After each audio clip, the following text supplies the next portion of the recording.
We're calling the Town Council meeting to order, August 14th, and I am chairing the meeting in the mayor's absence tonight. And we're going to start with the Pledge of Allegiance and a moment of silence. And please remember the Charlottesville victims in your moment of silence. I pledge allegiance to the flag of the United States of America and to the republic for which it stands, one nation, under God, indivisible, with liberty and justice for all.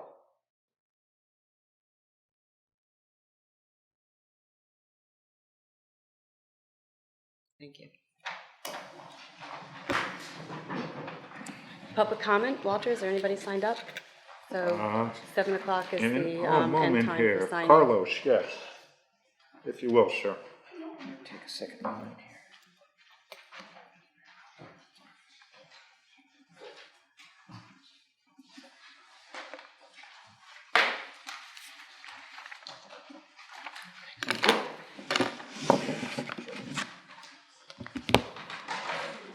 Good evening, council members. Carlos Caradad, tree warden. I came down tonight to express to you my grave concerns about the handling of the tree program. And this has been going on to one degree or another now for many, many months. We have found ourselves. First, let me back up a minute. I think most of you know me, but some I haven't had an opportunity to meet. I have been in town now 30 years, trying to do my part in terms of community service. I have been, I chaired and vice chaired Wetlands Commission for many years. I was the chair of the Land of Conservation and Development Committee. I was on the Charter Revision Commission. On and on. And I feel as though my motivation is apolitical. I'm an unaffiliated voter. I don't have a dog in any political fight. I have been a licensed arborist for 30 years. I feel as though that's an expertise that I can provide to the town. I enjoy doing it. I'm out every week meeting with residents, talking about trees that they have concerns over. It's a serious issue. It's a public safety issue. Within the past 12 months, 2 Connecticut residents have been killed by roadside trees. It happens. We are not immune from it. We've had some injuries take place right here in town in the relative recent past, and there is serious liability associated with dangerous trees. We have found ourselves in a situation, I won't get into the motivation behind it, but the bidding and the award of contracts has been handled in a way that I just can no longer abide. We have found ourselves without a contract now for many months. Trees that I marked months ago, have not been taken care of. We are just now, because of some conversation outside of my presence, convinced Sean Emmons to continue and take down some of the trees on that list. I'm astounded that he's willing to do it. Credit to him for being willing to do that. It's no way to operate. Bids were received, they were opened. The successful, qualified low bidder was not given the contract. The decision was made, for reasons I will let you decide, that we would rewrite the bid and put it out yet again, so we continue to operate without a contract. Now, I've been involved either as deputy tree warden or now as tree warden for going on 20 years. And I've always tried to keep the interests of the town, the residents of the town, the safety of the town residents, my primary goal. I memorialize everything for the protection of the town to make sure that if the unfortunate were to happen, that we have been diligent in our responsibilities to town residents. That is not happening. I just an hour ago was out on someone's front lawn. Their daughter plays underneath the tree. The tree is in need of removal. This idea that, well, if you felt that it was an imminent hazard, you could have dealt with it that way, not a good way to do business, an expensive way to address trees. I can't go around saying that every tree needs to be addressed on an emergency basis. That is a cop-out. We need to have a mechanism to deal with trees within a reasonable amount of time once I've tagged them.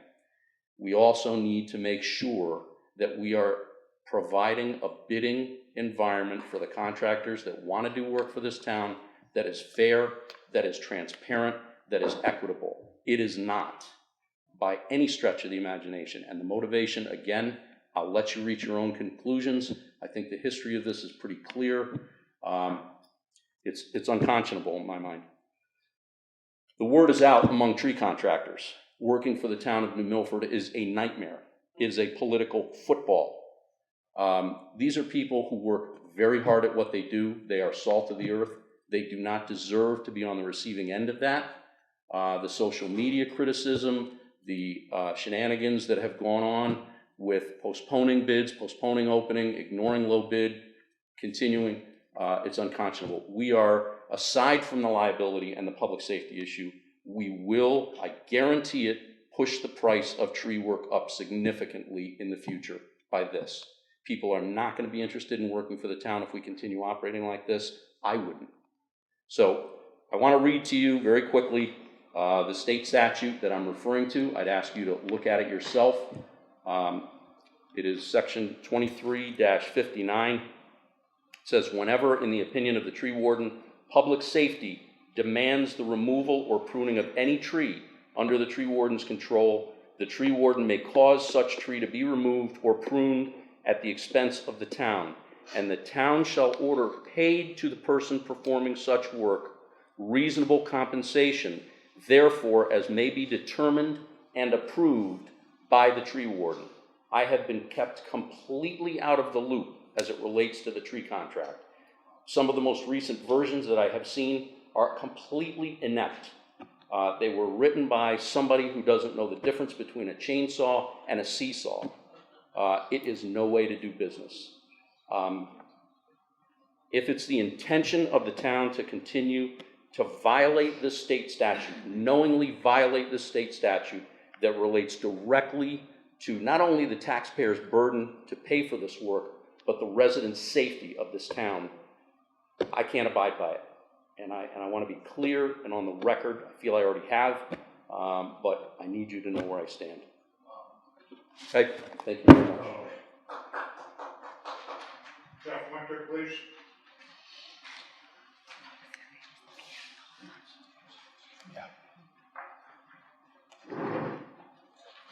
Good evening, Jeff Winter, 22 Morey Road. I wanted to talk about municipal ethics. One of the duties, actually, of the town attorney in the town charter, Chapter 6B -14. It's actually under miscellaneous. On or before October 1st of each year, the town attorney shall review the results of the most recently completed legislative session to determine any legislation that has been enacted that would substantially affect this chapter and or statutes incorporated therein, et cetera, et cetera. There have been no changes that I'm aware of to the Code of Ethics since roughly 2007. But one of the things that the state of Connecticut did is they had a task force on municipal ethics, and they looked at municipal ethics not just here in Connecticut, but around the country. And I think it would be very worthwhile to first look back and see if, in fact, the town attorneys,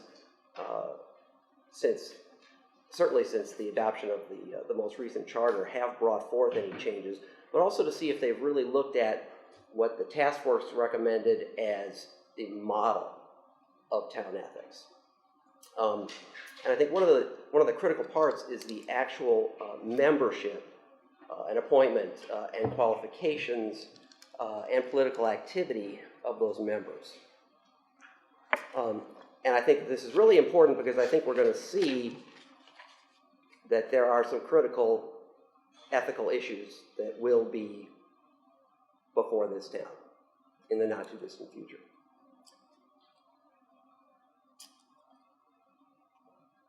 The members shall be appointed by unanimous vote of the Board of Selectmen or Town Council for a term, All members shall be electors of the municipality.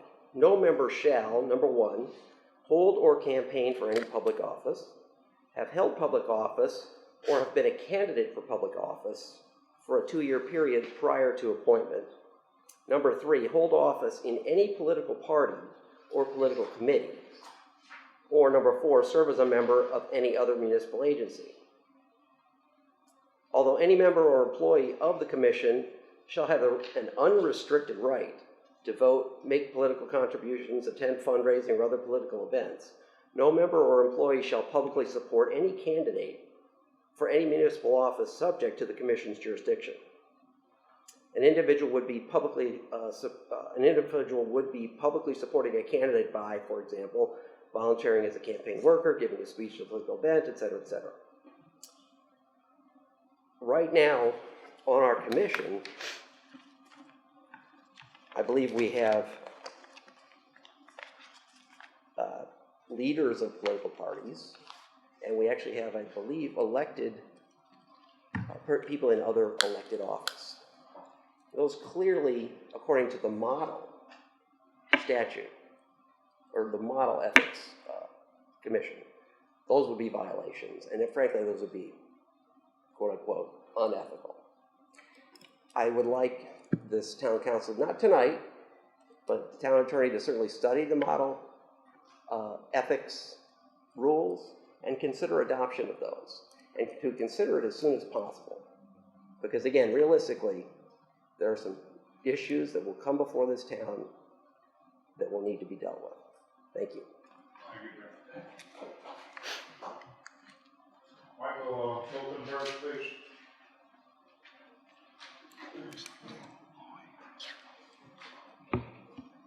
Hello. Michael J. Miltenberg, 39 Tangway Road, Kent, Connecticut. I'm here to give an update on recent developments regarding the proposed solar array. I hope you all know about the decision by the zoning board. I was there at that meeting, I spoke there, and I want to give you some perspective on that as well. I brought a report which I gave to them, which I really need to email to all of you, from the State Environmental Council. It's called Energy Sprawl in Connecticut. It addresses, from February, a lot of the reasons that these laws were amended, but I really want to make sure you're aware of these updates. I'll read a bit from this, just this paragraph here. Not all solar installations yield equal benefits. Solar panels on commercial rooftops, industrial lands, and old landfills can be sustainable home runs. Unfortunately, Connecticut has adopted laws and policies that encourage utility-scale solar facilities to be developed on farmland and forest land. They say that they're unprepared to guide the placement of that. They mention this as they describe it as a deficiency because it values short-term price above all else, and it's moving it had moved such proposed developments to forests and active farmland. I say it had because this is the last town apparently that's still going ahead with a plan like this. I hope you know that the state amended its plan. The people who wrote it made statements that they really regretted the way they wrote it. With hindsight, they saw the mistake. They closed that barn door on July 1st. Seeing that going into place, the developer and Amoresco rushed their petition forward and got it under the wire 72 hours before that. That should tell you something. This is not an environmental plan. This is a plan for the developer and Amoresco to make money and the bank to make money, basically flipping this mountaintop above Candlewood Lake. It has nothing to do with environmentalism. The analogy I gave to the zoning board was that it's like thinking you're environmentalist because you go out and buy a Tesla, an electric car, and you know so little about it that you think you're still being environmental if you rip out the electric motors and the batteries and you put in a coal engine. And you go around saying, I'm an environmentalist. No one complained about this except for this reason. You don't build something to help the environment by ripping down 68 acres of old-growth forest, not to mention where people can see it. Not if you have a town that has an environmental plan and a charter that says you're here to protect the health and wealth and safety and welfare of your citizens. There are other solutions, but I want to tell you, this one gentleman on the zoning board really grilled the representative from Amoresco. He had to ask him, by my count, 4, 5, maybe 6 times. What other sites did you look at? Did you look at any other sites? And he had to ask 5 or 6 times because no answer was forthcoming. lots of other explanations and answers, but he knew why he didn't want to answer that question. No other sites were looked at. So I'll say again, this is not, no one went at this with an environmental agenda. This is about someone noticing this tri-state plan, which has since been gutted. No other towns are developing this. This report, which I want to send you, says, how have other states responded? New Jersey, never near the top of most people's lists of environmental activism, changed its master plan. Massachusetts DEP announced in January proposed to overhaul its incentive programs. Minnesota, Santa Clara County, Massachusetts, and Maryland. And they all mention what our state now says. You can't encourage or build or plan for such solar arrays or other environmental projects, clean energy projects. You can't do it and cut down forests and active farmland. And that's what you're about to do. 68 acres. As I told the zoning board, this is the largest town in New Milford. I know that you know that, but you have to ask yourself, if you have the largest town in New Milford with the largest amount of available land, near power lines, near the highways, a farm that was ready to develop, forests that were cut down that aren't old growth, why are you allowing only one place to be developed just so a developer can flip this and exploit a plan that has now been changed? This report shows the way, when it's done right, photos of developments on the top of factories, on the top of brownfields. We have all of that. So I know that there are campaigns independent of myself that are gearing up with websites and petitions that are going to make the opposition to Panda look small. And I ask you all to think about that. There's a reason why. I don't think that thousands of people in this town are going to come out and say, we really want to chop down 6 to 8 acres of trees. Those kind of people are not the people that know about environmentalism. There may be some people who want to see development at all costs. But I'm begging you, whatever role you have, to talk to the town siting committee, or perhaps to write your own individual letters to the state siting committee, as your mayor did. And I applaud you for asking about that. I was shocked when the mayor was rude enough to say, write your own letter, quote. I'm asking you to write letters to the state siting committee, which is referenced in this report as, I'll put words in their mouth, virtually nothing but a rubber stamp. We know they're going to accept the proposal and it's going to come back to this town. So one last point. If you take a look at this chart from this paper, which is called Energy Sprawl, it shows that the amount of land saved by DEP and DOA last year is virtually equal to the amount of land lost to energy sprawl. So there are a lot of land trusts. There's the DEP doing all this work saying we need to preserve trees. I'm not going to get into why. If you don't know about the Rainforest Action Network and why they're trying to keep trees from being chopped down for reasons of carbon, let alone history, but there's a lot going into saving them, and this silly plan, the way it was written, led to as much loss of it as everything that was saved. And this town wants to add another 6 to 8 acres to it. Again, I really beg you to do what you can, to speak to who you can, to reverse this. New Milford will own it. I think it's the last town to do this in a plan that was changed. It's going to go down as New Milford's folly. Thanks so much for giving me a lot of time. End of the list. End of the list. I'll entertain a motion to approve the regular town council meeting minutes of 7/10/2017. I would move to approve the minutes with one amendment, Madam Chairman, where the mayor's comments regarding the Amoresco project appear. The minutes should be amended to read as follows, and this is under section 4, mayor's comments. He read from his letter to the Siting Council that there was broad support for renewable energy projects in town, and I support Amoresco's application regarding this project, conditioned on the continued compliance with these and any other necessary conditions that imposed. With that amendment, I move approval. Second. I'm sorry, where did all that come from? The letter that he actually wrote? That was what he actually said. That was taken the from the town council. transcript. Wow, there was a lot left out. Yes. Yes. Oh, okay. I'm not arguing that it wasn't said, I was like, whoa, where did it come from? Okay, so what he said here, he noted in his letter the signing there was broad for renewable energy products, and he was not supporting the project. That he did say. No. He No. didn't say He that. said he did support it. He That's didn't the say he was correction. not supporting. Oh, he it. was support, yes, you're right, sorry. If you think Okay, about that so then- sentence, it doesn't make sense. So what when you're you say- saying, Scott, you want to just put in what you just said, a verbatim almost, for where it goes, he said that there's also 2 pages, that sort of thing. You're That- objecting. Okay. Just so that we're all clear that having read the transcribed minutes, the mayor went back to the videotape, as they say in the sports world, Yeah, and okay. actually read through it, and this is verbatim what was said in So the it was a- open council meeting. Condensation of things. Okay, thanks. John? Yeah, real quick, I just realized you just read language from the letter. There was one word missing. It says that are imposed. The last line says that imposed. It should be that are imposed, if you want to conform to the letter. That aren't, That Are. are imposed. ARE. I would ask that read that are imposed. So what's the revised language?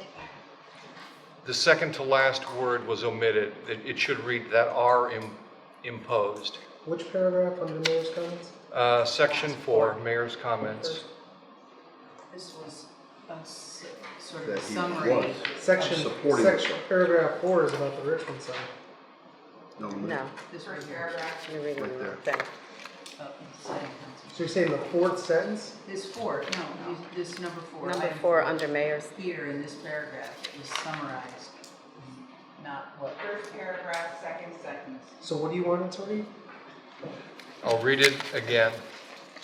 He read from his letter to the citing council that there was broad support for renewable energy projects in town, and I support Amoresco's application regarding this project, conditioned on the continued compliance with these and any other necessary conditions that are imposed.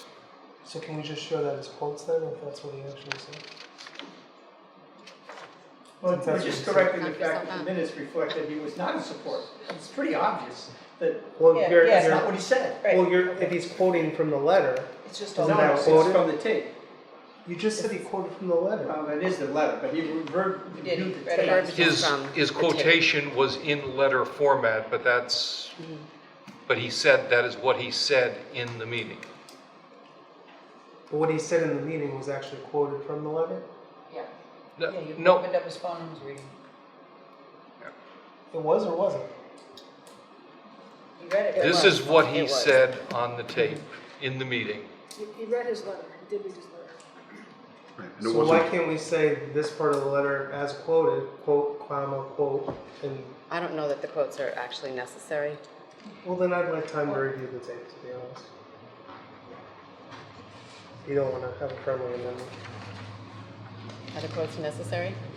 Or cite that was per Per- the recording. Per the letter per the as it video. says, and just what I he mean, it's a exactly lot, it's a said. big change from what I'm looking at, that's why, and I Yeah. don't remember verbatim, but I do know that Frank, what you I said. mean, if you're saying that's what it says, just say this was what the mayor said exactly. Well, That's what he said, so. that's what he said, and Councilwoman Francis, you and I both know what the mayor's position was, because right. you and I were of a different opinion than the mayor was on Right. this particular I issue. just don't remember, that's why when you started reading all that, I was like, where did it come from? But if it's on the tape, it's fine with me, if you just say, add something that per the videotape of said meeting, that's fine by me. I can look at it if I listen to it myself, if I want to find out. I would certainly be amenable to a friendly amendment that says, per the video recording of the public town council meeting, I would ask that it be amended as follows. That's fine. unacceptable. All right, are we ready? All in favor? I'm sorry, who seconded it? There, I'll say. Thank you. Any opposed? Any abstentions? Motion carries. I was not present. Abstention. All right, seeing as how the mayor's not here, there are no mayor's comments, but I, July 31st. Approval of special town council. Special Right. town oh, council right, meeting. sorry, yeah, special, okay, motion to approve the special town council meeting from 7/31/2017. So moved. Second. All in favor? Aye. Any opposed? Any abstentions? Motion Abstain. carries. One abstention. No mayor's comments. I would just like to add to my own comment that a public hearing is being scheduled with the Siting Council on September 26th to address the solar issue. So, Mary Jane, could I just ask, while we're on your comments, would it be possible to put on an agenda for our next meeting, a discussion of the tree issue, you know, as part of the agenda rather than public participation? Just some of the items that were mentioned are a little concerning as far as public health and safety. I'd just like to have all the, Yeah, I'd second that. all the I will, people. Thanks. recommend that to him, Thanks. giving your recommendation. So as it relates to the public hearing for the siting council, just so I'm clear, is that at our request or that's the siting council's request? I think that's mandated by the Siting Council. So we're not gonna have a public hearing in addition to theirs? I think there will be a public hearing that the You Siting mean Council aside will. from theirs. No, aside from theirs, they run their hearing. Right. So my question is, Well, we should have. I thought we discussed at the last meeting that we were gonna contemplate that. This is before they make their decision. Isn't our public hearing after they make their decision? No. Once they have their public hearing, that's it. They vote. Okay, then, we should have one. I think we should I will have it. discuss it with the So mayor. the public can comment. Well, isn't that what the siting meeting is about on the 26th? Well, they run the meeting. Who knows? Maybe they limit comment to 60 seconds and have to stick on certain topics. I don't know. I'd rather have Well, the that's true. public have Under the our opportunity yeah. to be heard without restriction. Concur with that. I'll run it by the mayor and discuss it with him. I mean, I don't have any idea what their rules and regulations are for meetings. But I certainly don't think the public should have to be beholden to Point it. of order that We don't have an answer to this, so. Yeah, thanks, Yeah. you checked. Okay. Moving on to number 6, appointments to boards and commission. Entertain a motion. I would move that Joseph Goodell, unaffiliated, be appointed to the Road Advisory Committee, term of office August 14th, 2017 to October 11th, 2017. Second. Do you want to go through all of them? Or just move them at once? I can do. I also would nominate Robert F. Sherry Jr., Republican, to the Historical Properties Commission to serve from August 14th, 2017 to November 30th, 2019. I would also nominate to the Lake Little Nona Authority the following Marine officers: Kelsey Sullivan, 1 Kennedy Avenue, apartment 2304, Danbury, Connecticut, 06810, and Lake Marine Assistant Tommy Robbins, 18 Winston Drive, Washington, Connecticut, 06794. Any questions on the appointments? All in favor? Aye. Any opposed? Any abstentions? Motion carries. And I'll entertain a motion on the Taste of New Milford. Moved that, as requested, that we close the southern crossover street on the town green September 6, 2017, from 3 p.m. to 7:30 p.m. for the Taste of New Milford event. Second. All in favor? Aye. Any opposed? Any abstentions? Motion carries. Motion for the Weontonog Heritage Annual Fall Celebration. Move to close a one-lane section of Mariol Road between 252 and 228 from 8 a.m. Until 3 p.m. on Saturday, September 16, 2017, as well as rain date of Sunday, September 17, 2017, for their annual fall celebration event. Second. Any discussion? All in favor? Aye. Any abstentions? Any opposed? Motion carries. And number 9, motion for discussion and possible action of the tax collection. Move to accept the recommendations from the tax collector regarding August 2017 refunds in the amount of $2,982.09. So moved. Second. You read it. Any discussion? Mr. Bass? Thank you.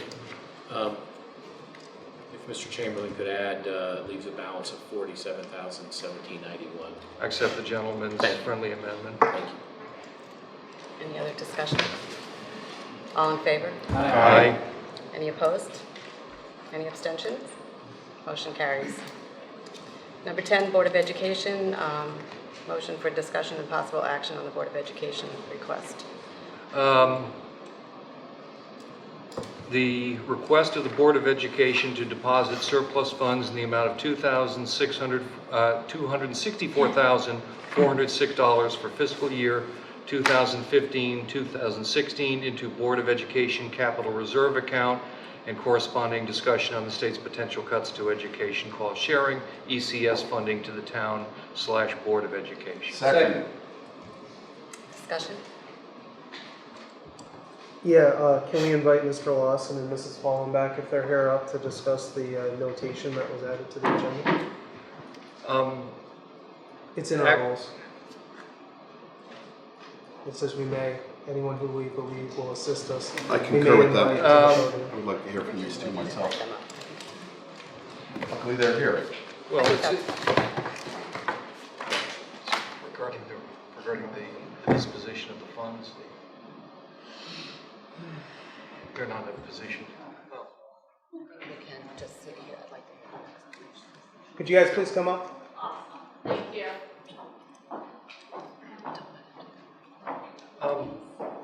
Mr. Zemansky, I just remind you Oh, that I'm you're sorry. not. Am I not supposed to? No, you're okay. I No, apologize. you're fine.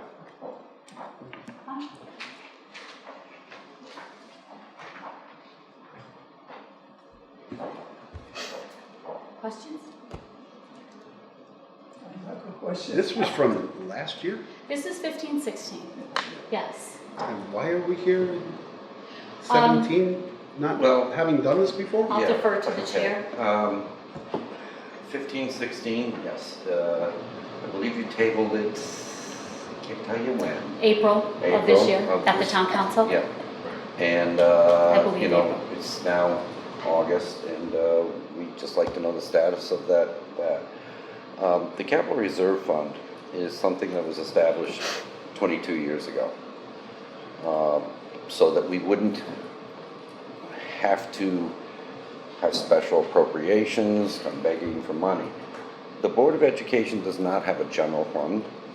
We don't have a contingency fund. And that's one of the reasons the Capital Reserve was created, which, from my point of view, it's worked great. We do have capital expenditures that we know of, just shy of $1 million in the next 5 years. I think one of the things that we tend to overlook too are the computers, okay? We're on a rotation now. We don't want to get off that, so that we're constantly refreshing throughout the schools, throughout the district. And we've been to the tune of, what, $350 a year maybe? Regarding Computers, refreshing? refreshing, we have 120,000 for the primary computer, and then we have smartboard refreshing in our capital plan. We have a 5-year capital plan that is approved by the Board of Education. We review it 2 to 3 times a year, and that is also submitted, so that's part of our capital plan. But we do have computer rotation. We also have facility capital in our budget, which we take a look at, and we move things around depending on need. Yeah. Some items can be rather costly. For example, just last month, we needed an air conditioner, you know, $35,000, but that's the type of thing that, you know, we can't really budget for, but we do know we're gonna have mechanical upgrades throughout the district. That's $500,000 right there. So what we're saying is this. It's $106,000 for the computer refresher. So There we go. Thank you. I was doing it from memory. I apologize. And it was $98,400 for the smartboard refresh and the Chromebook, because we have a technology refresh cycle as well as the facility program. So we go right out until 2021-22 with a 5-year capital plan that we try and take a look, and I beg your pardon, I didn't mean to interrupt, that our capital reserve we look for. As you may or may not know, the capital reserve goes through numerous checks and balances. It comes before the Operations Committee, which I am the chairman of the Operations Committee. It goes to the Board of Education, goes from the Board of Education over to the Town Council, then the Town Council passes it on to the Board of Finance, which is how the actual resolution reads. That's the process developed in July 24th, 1995. And that's the process. So we do have checks and balances. We're very cognizant of that. And the town over the years has been wonderful. It was a really prudent move by those who designed this account, because I believe this account, it's a little before my time, but when you have an expenditure of a chiller or a boiler that's $500,000 and you pass that bill on to the taxpayer unexpectedly, it hurts. And so we take our end of the year balance, and that is derived from funds that we perceive through cost savings, and we bring it to the town to put into the capital reserve, because statutorily we cannot just have a contingency fund like that. So that's where we're at. We'll be coming back to you in a couple of months for this year's end of the year balance too, just so you know.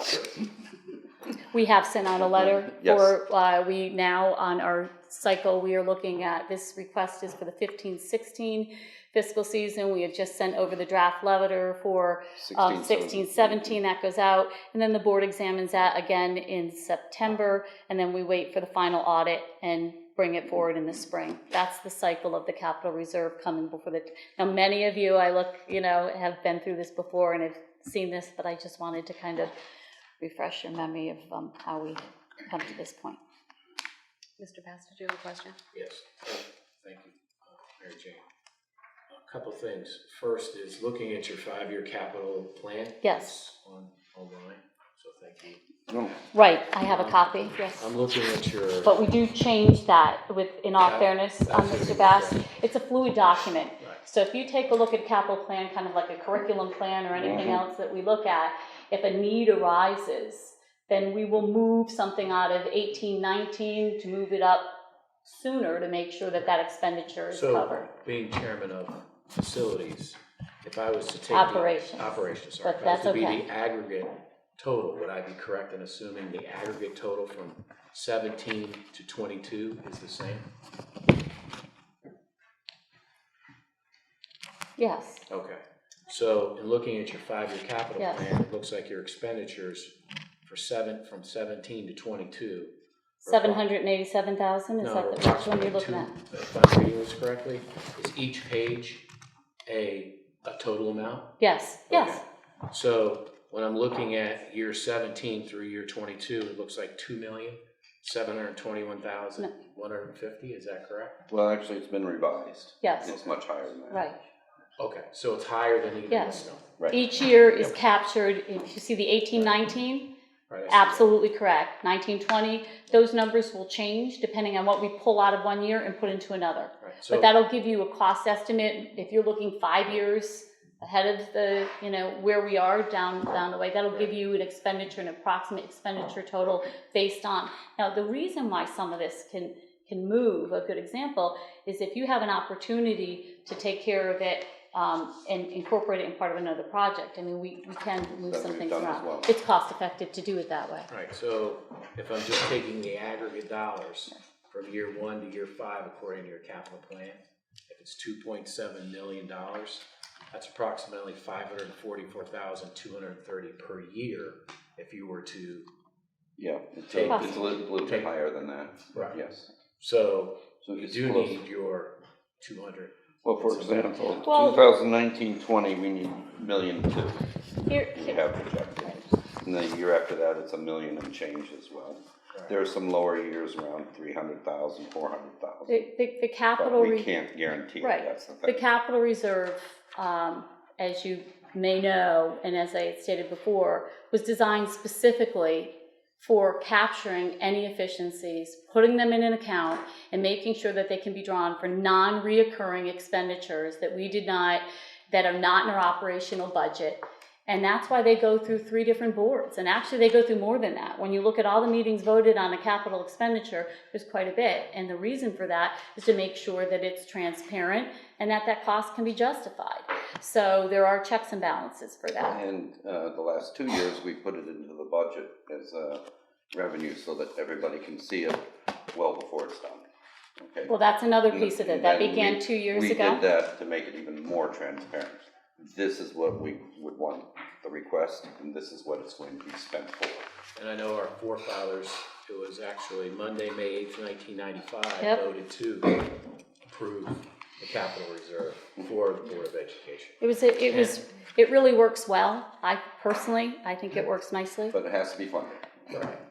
And lastly, I did look up Office of State Comptroller, but it was New York State, but they had something very interesting when it talked about intended use of reserves, and I'll ask for this to be put in the minutes. Reserve funds, like other savings plans, are mechanisms for accumulating cash for future capital outlays and all other allowable purposes. The practice of planning ahead and systematically saving for capital acquisitions and other contingencies is considered prudent management. Saving for the future capital needs can reduce or eliminate interest and other costs associated with debt issuances. Similarly, certain revenue funds can be utilized to help protect the budget against known risks, which could be a potential lawsuit, or unknown risks, could be a major ice storm. So I applaud you for your capital reserve and your request, and I would be fully supportive of that. Thank you, Chair. Mr. Szymanski.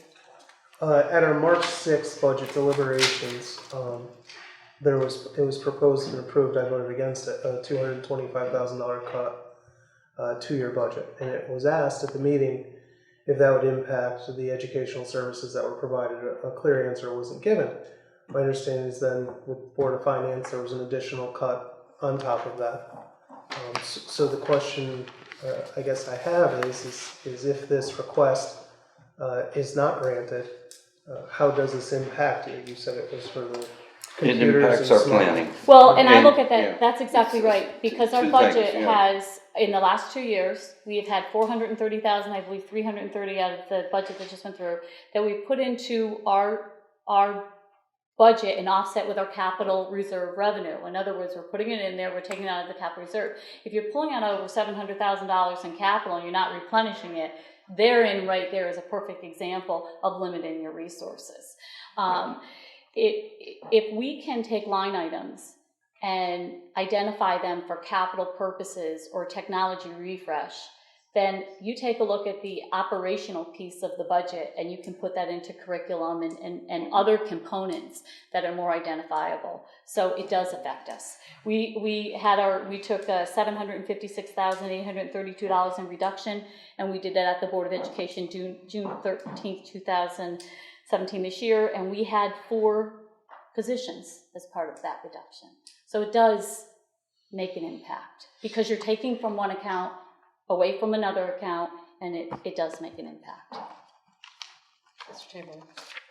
If you could perhaps share with us what, if any, reductions in student services occurred in the 2015-2016 or the 2016-2017 budget while you were accumulating reserves to your capital account? Well, I wasn't aware that I'd be standing here tonight doing that. What student services were eliminated? Is that what we're? Right. I can't tell you off the top of my head. I'd have to look that up. Let me just I'll try my best. Your question is. We have reduced personnel, that I can tell you. I think that when you're taking away from a line item, for example, that you know that you would be spending on a chiller of $430,000, and you're moving that and worrying about positions. That's a cut to student services. That when you're taking a curriculum component and you cannot fund it, that's a cut to student services because it has to come from somewhere. And so if we can go to the capital reserve and know that that reserve is for non-reoccurring expenditures that we can identify to invest back into the building, that's our buildings, that's less that we have to put into our budget. Keep our numbers low, protect our staff, protect the student services, the curriculum, and the building. And still say to the public, we have a plan of how we're going to upkeep these buildings in the next 5 years. And for me, as I said, I wasn't here in 1995, but I thought that this was really, really prudent of our forefathers to put this in place, because we don't have a contingency. And here's an example. This year, in our March Board of Ed meeting, we were advised that we had a $272,000 reduction in special education reimbursement. We looked through our line items, we absorbed it. We didn't come to the town. We are all working together and trying to pull those monies together, which we did. But through those discussions, we also know that we're looking at our capital reserve to pull out of that capital reserve some of the expenditures to cover some of that. So that to me would be another example of that. But it's a good question. I couldn't give you an actual line item on that. Mr. Esposito. In regards to what you've done, at least from my perspective in the last 8 to 10 years, technology-wise, it's been extraordinary. I would agree with you. Watching my kids, my son being the first one through all-day kindergarten, and seeing what has happened with the adoption of smart boards and those Chromebooks, the engagement is enormous. The kids are learning more. They're getting more real-world training on it by being able to get on those Chromebooks when they come into the classroom. And the experience with the smart boards, I think, has been fantastic. I completely applaud your adoption and accelerated adoption of the technological, packages that have been available to the education field for many years. And I applaud you. This money should go into that account. Well, we want to stay current. We want to stay as current as we can. I can see Once that. you get behind, we had a similar issue when we had budget cuts, 10 years ago, with curriculum. We got way behind. And we still haven't caught up. We have one in our, this is one component in our 5-year capital plan. We have one component for possible, boiler replacements, $460,000. That's one item. So, and that hurts, and when you come to the town and you don't expect that and you don't have the money in that account to look at that, we all suffer, because those monies were appropriated to the Board of Education to invest into our educational system in some capacity. And our order is always the students first, the staff, and the curriculum. And if we can have efficiencies, we'll turn it over to the capital reserve. And that's why we're here. But I will say, as David, before I forget, there is another letter that went out for the 16-17 that will be coming before the council. I want to be very clear on that. At this point, but that's the timeline we use. Right. I followed this from the mid-70s. It started in the mid-70s when the oil crisis hit. Your name is here. Yeah, and the town got hit with a $100,000 extra cost for fuel oil. And they didn't have it in their budget. So the town had to come up with the money. So they said, budget normally, but if you go over, we'll cover it. And it was a handshake agreement that developed a good relationship between the town council and the Board of Ed. This is fruit of that. It says that if you watch our funds and you frugally spend them and you have a surplus, we won't take it from you.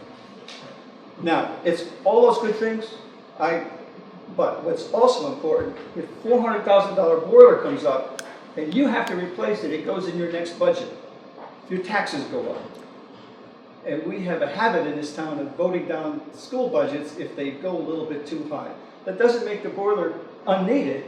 It just makes it more difficult for you to deal with that. I have to put the boiler in, so we have to cut programs. So this is a wonderful apparatus to keep that from happening. And it's so transparent. This is not a one-meeting conversation. This has to go to, when I count them, you're looking at 7 meetings or 6 meetings, because it starts in subcommittee, then it goes on to the board, as I mentioned, so it goes through numerous other actions.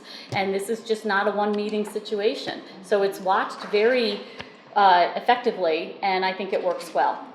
So this is the no-brainer and no-brainer tonight. I would hope so. Let's move on. Did you have a question, Walter? Sounds like the thing to do. I call for a vote. I appreciate it. Second. What do you think? Wow. Sounds unanimous All in favor? to me. All in favor? Aye. Aye. Anybody opposed?